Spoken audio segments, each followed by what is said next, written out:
Hello.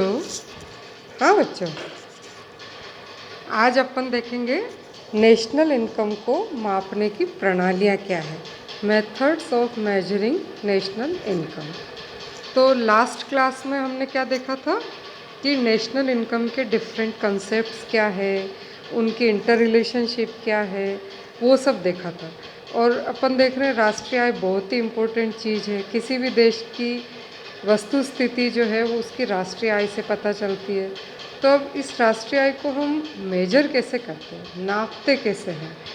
तो अलग अलग अर्थशास्त्रों ने अलग अलग मेथड्स बताए हैं। तो प्रोफेसर कुजनेट्स ने 3 मेथड बताए। एक उत्पादन संगणना रीति, एक आय संगणना रीति और एक व्यय संगणना रीति। और इसके अलावा भी अलग अलग रीतियां हैं। तो अपन सबसे पहले देखेंगे उत्पादन संगणना रीति। उत्पादन संगणना जैसा कि नाम से ही पता चल रहा है कि इसमें हम क्या करते हैं कि उत्पादन साधनों के द्वारा जो भी वस्तुएं और सेवाएं उत्पादित होती है उसका साधन लागत पर मूल्यांकन किया जाता है। जैसे इसके लिए क्या करते हैं, सबसे पहले अर्थव्यवस्था को विभिन्न भागों में बांट देते हैं। जैसे कृषि क्षेत्र, खनिज, उद्योग, परिवहन, संचार, व्यापार और अन्य सेवाएं, ऐसे अलग अलग भागों में बांट देते हैं। फिर एक दिए हुए साल में या जिस साल की हम राष्ट्रीय आय गिनना चाहते हैं उस साल में जो भी उत्पादन या सेवाएं उन क्षेत्रों के द्वारा हुई है उसके विशुद्ध मूल्य को जोड़ा जाता है। अब विशुद्ध मूल्य का मतलब क्या है कि हम उसमें से कच्चे माल को, घिसावट को, प्रतिस्थापन व्यय को, इसको इसमें से माइनस कर देंगे।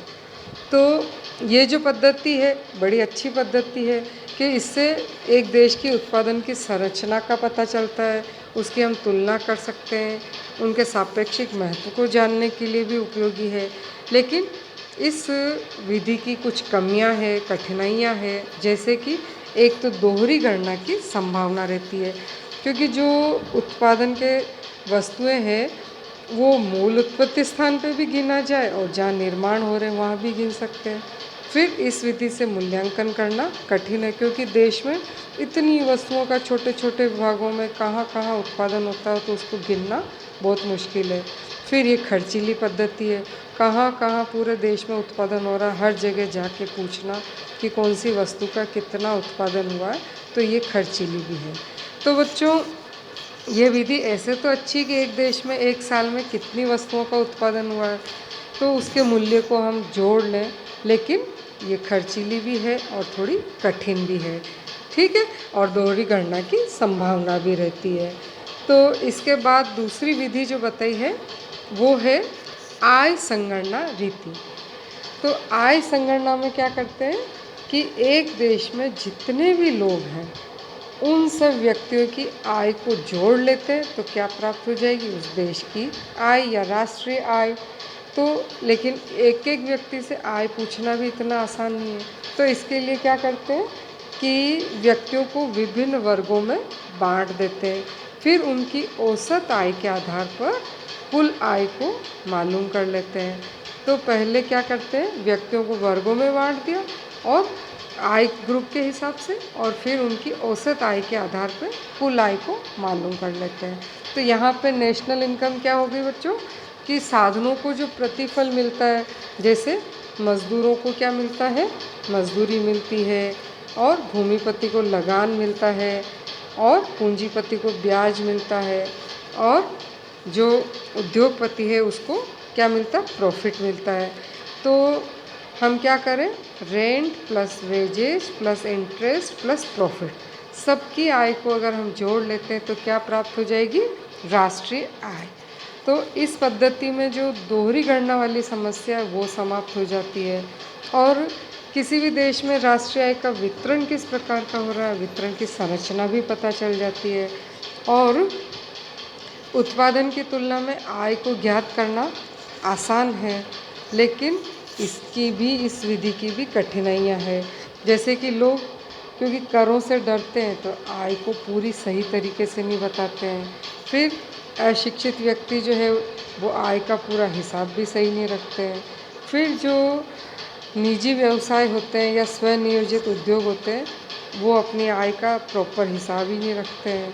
फिर कई लोगों को अनेक वस्तुएं सेवाएं जो है सुविधाओं के रूप में मिलती है, तो ऐसे में भी आय को जो है मूल्यांकन कठिन है। फिर कुछ भाग हमेशा व्यवसायी लोग ऐसा रखते हैं जो कि वितरित नहीं करते हैं, तो वो भी राष्ट्रीय आय में गिनने से रह जाता है। तो कुल मिला के ये पद्धति भी जो है क्या है कि कठिन है, खर्चीली है। ठीक है, तो अब इसके बाद हम देखेंगे कौन सी, व्यय संगणना रीति। तो व्यय संगणना में हम क्या करते हैं बच्चों, जैसे उत्पादन संगणना में हमें वस्तुओं के उत्पादन का मूल्य देखा था, आय संगणना में हमने लोगों की आय देखी थी। अब जो व्यय संगणना है, इस रीति में क्या करते हैं कि देश के जो विभिन्न वर्गों के लोग हैं वो विभिन्न आइटम्स पे जो वार्षिक व्यय करते हैं उसका जो है कुल व्यय की राशि को जोड़ लेते हैं, तो क्या प्राप्त होगा, और उसमें फिर क्या जोड़ लें हम, कुल बचत। मतलब कुल व्यय में हमने क्या जोड़ लिया, कुल बचत को जोड़ लिया, तो क्या प्राप्त होगा, राष्ट्रीय आय। या जीएनपी इज इक्वल टू, इसमें हम क्या करते हैं, सी plus I plus G plus X minus M. मतलब सी मतलब उपभोग व्यय, आई मतलब विनियोग व्यय, जी मतलब सरकारी व्यय, और एक्स माइनस एम क्या है, एक्सपोर्ट माइनस इम्पोर्ट। तो एक तरीका तो ये है कि व्यय को हम इस तरीके से जोड़ें, और दूसरा तरीका क्या है, क्योंकि उपभोग और बचत या उपभोग और विनियोग ये भी हमेशा राष्ट्रीय आय के बराबर होते हैं, तो इसको हम क्या जोड़ सकते हैं, N I is equal to C plus S करें, चाहे हम सी प्लस आई करें, तो इससे भी हम राष्ट्रीय आय को प्राप्त कर सकते हैं।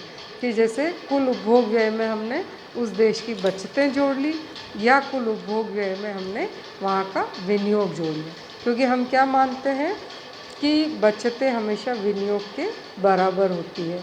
तो इसीलिए हम क्या कह रहे हैं, राष्ट्रीय आय किसके बराबर है, या तो सी प्लस एस के बराबर या सी प्लस आई के बराबर, या हम क्या कह रहे हैं कि G N P is equal to C plus I plus G plus X minus M.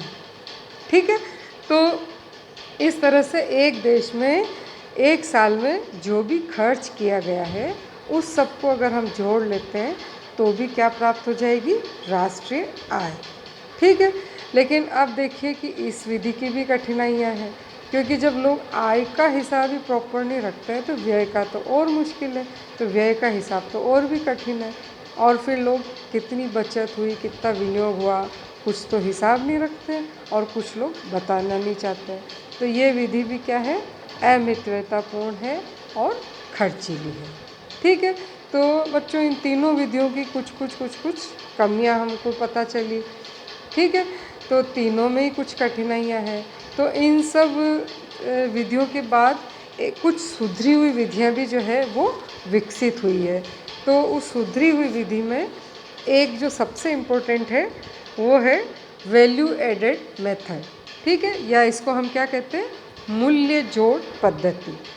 ठीक है, तो इसमें क्या है कि दोहरी गणना से हमको मुक्ति मिल जाती है, या दोहरी गणना से बचने के लिए क्या करते हैं कि प्रत्येक उत्पादन स्तर पर उत्पादन के मूल्य में जितनी वृद्धि हुई है उसको हम जोड़ते जाते हैं।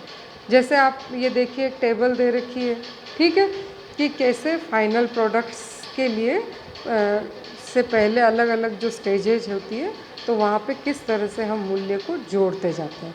जैसे सबसे पहले आप देखिए क्या लिखा मैंने, फर्स्ट कॉलम में विवरण, सेकंड में कृषक, तीसरे में आटा मिल, चौथे में ब्रेड मेकर और पाँचवें में कंज्यूमर, कि कहाँ से वस्तु पैदा हुई किसान के यहाँ और कहाँ पहुँची फाइनली उपभोक्ता के पास। तो किसान ने मान लीजिए कि खरीद मूल्य उसका कुछ भी नहीं लगा और उसने बेचा कितने में, 1.5 लाख रुपए में बेचा। ठीक है, तो उसने कितनी वैल्यू ऐड करी, 1.5 लाख। क्यों, क्योंकि इसका खर्च कुछ भी नहीं है, सारा बिक्री मूल्य है, वो है 1.5 लाख रुपए। अब आटा मिल ने 1.5 लाख रुपए का माल किसान से खरीदा, अब आटा मिल ने जो है वो सामान बेचा 3 लाख में, तो इन्होंने कितनी वैल्यू ऐड करी, 1.5 लाख की। ठीक है, अब इन्होंने आटा मिल ने 1.5 लाख तो सरप्लस की वैल्यू ऐड की, और बेचा कितने में, 3 लाख में। तो जो ब्रेड मेकर है उन्होंने 3 लाख में आटा मिल से सामान खरीदा, ठीक है, और बेचा कितने में, 5 लाख में। तो इन्होंने कितनी वैल्यू ऐड करी बच्चों, 2 लाख, ठीक है। तो अब इन्होंने कितने में बेची, 5 लाख में। तो उपभोक्ता ने तो सारा खरीदा ही खरीदा है 5 लाख में, ठीक है। तो उपभोक्ता ने क्या किया, माइनस हुआ, यहाँ पे जाके क्या हो गया, वैल्यू ऐड होने की बजाय सारा उपभोग हो गया, ठीक है। तो इस तरह से हमने किसान से शुरू किया और उपभोक्ता पे जाके ख़त्म किया। तो हर स्टेज पे, हर स्टेप पे कितनी कितनी वैल्यू एडेड हुई उसको हम जोड़ते जाते हैं, ठीक है। तो इससे दोहरी गणना की संभावना से हम बच जाते हैं, ठीक है। लेकिन बच्चों इस रीति में भी वही सारी कठिनाइयाँ हैं जो आय संगणना रीति में है, क्योंकि पूरी आय को लोग बताते नहीं हैं, तो यहाँ भी उतनी ही मुश्किल आती है। लेकिन अब ये जो 4 रीतियाँ हमने देखी, कौन कौन सी, उत्पादन संगणना रीति, आय संगणना रीति, व्यय संगणना रीति, और चौथी कौन सी, वैल्यू एडेड मेथड। इन 4 के अलावा भी कुछ अन्य रीतियाँ हैं, जैसे सामाजिक लेखा रीति, व्यवसाय संगणना रीति, और तीसरी उत्पादन संगणना व आय संगणना की मिश्रित रीति। तो ये इस तरह से अलग अलग आय को जो है नापने की अलग अलग रीतियाँ हैं। विभिन्न अर्थशास्त्रों ने अलग अलग रीतियों का, अलग अलग पद्धतियों का समर्थन किया है, लेकिन कोई भी रीति जो है वो अपने आप में पूर्ण नहीं है। तो हमारे यहाँ पे, हमारे देश में जो है कौन सी विधि अपनाई जाती है कि हम यहाँ पे उत्पादन और आय संगणना की मिश्रित रीति को काम में लेते हैं, ठीक है बच्चों। अपने यहाँ पर हम क्या लेते हैं काम में, उत्पादन और आय संगणना की मिश्रित रीति को काम में लेते हैं। और हमारे यहाँ पर जो है आंकड़ों का संकलन कौन करता है, कि हमारे यहाँ पे केंद्रीय सांख्यिकीय संगठन जो है वो क्या करता है, आय का संग्रहण करता है, ठीक है बच्चों। तो कुल मिला के अपन ने देखा कि 4 मुख्य रीतियाँ हैं और उसके अलावा 3 अन्य रीतियाँ हैं। लेकिन भारत में या हमारे देश में जो है कौन सी रीति काम में लेते हैं, उत्पादन और आय संगणना की मिश्रित रीति को काम में लेते हैं। लेकिन किसी भी रीति से आय को नापा जाए, हर जगह पर हमको क्या रखनी पड़ती है, सावधानी रखनी पड़ती है, ठीक है। अब बच्चों नेशनल इनकम की डेफिनेशन, इसके विभिन्न कंसेप्ट्स, इसका इंटर रिलेशनशिप और इसको मापने की विधियाँ, तो इतने सारे चैप्टर जो है नेशनल इनकम से रिलेटेड मैंने आपको बताया। कौन कौन से, सबसे पहले अपन ने क्या देखा था कि नेशनल इनकम की डेफिनेशंस क्या है, नेशनल इनकम का मीनिंग क्या है। इसके बाद अपन ने इसके विभिन्न कंसेप्ट्स देखे थे। फिर इसके बाद अपन ने इनकी इंटर रिलेशनशिप देखी थी कि डिफरेंट कंसेप्ट्स के जो है बीच में पारस्परिक संबंध क्या है।